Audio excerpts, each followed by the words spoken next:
2 अक्टूबर 1938 को film industry से वाबस्ता निसार बज़मी के घर कराची में एक बच्चा पैदा हुआ जो फिल्म इंडस्ट्री के आसमान पर एक ऐसा चमकता सितारा बना जो आज भी उसी आबो ताब से आसमान पर चमक रहा है।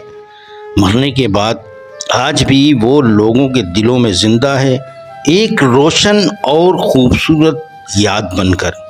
उसके चाहने वाले आज भी उसे भूले नहीं हैं।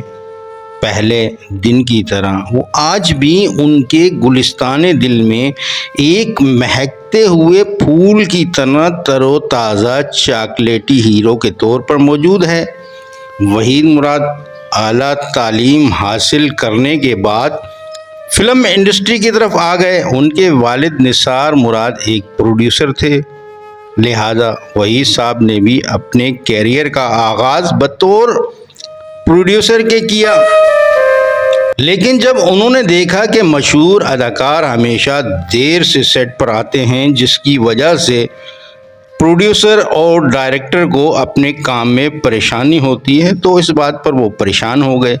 लिहाजा उन्हें एक दिन ज़ेबा साहिबा ने मशवरा दिया कि वो खुद फिल्मों में अदाकारी करें, लेकिन वही साहब ने ये कहकर मना कर दिया कि उनकी रंगत गहरी सांवली है, इसलिए अदाकारी उसके लिए मुनासिब नहीं है। लेकिन जब वो अदाकारी की तरफ आए तो फिर लोगों ने देखा एक बेहतरीन खूबसूरत अदाकार, तमाम अदाकारों से बेहतर अदाकार, सुप्रीम मेगा स्टार वहीद मुराद साहब ने अपने फिल्मी कैरियर में बहुत सी अदाकाराओं के साथ काम किया।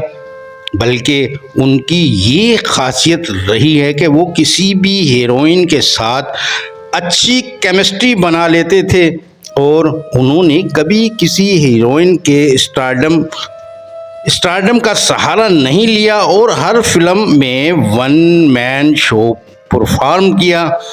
वहीद मुराद साहब पर सदा बहार आवाज़ के मालिक गुलकार अहमद रुश्ती की आवाज़ खूब जचती थी। फिल्म हीरा और पत्थर वहीद मुराद की बतौर सोलो हीरो पहली फिल्म है। इस शानदार गोल्डन जुबली फिल्म में उन पर अहमद रुश्ती की आवाज़ पहली बार फिल्माई गई।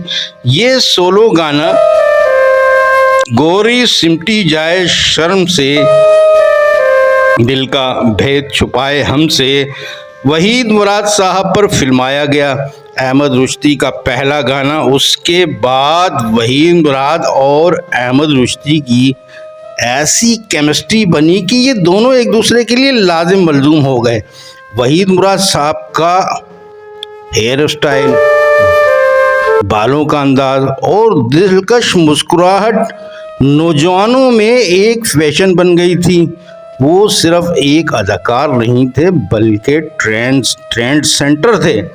1966 में रिलीज होने वाली फिल्म अरमान ने उन्हें रातों रात सुपरस्टार बना दिया और फिर उन्होंने पीछे मुड़कर नहीं देखा।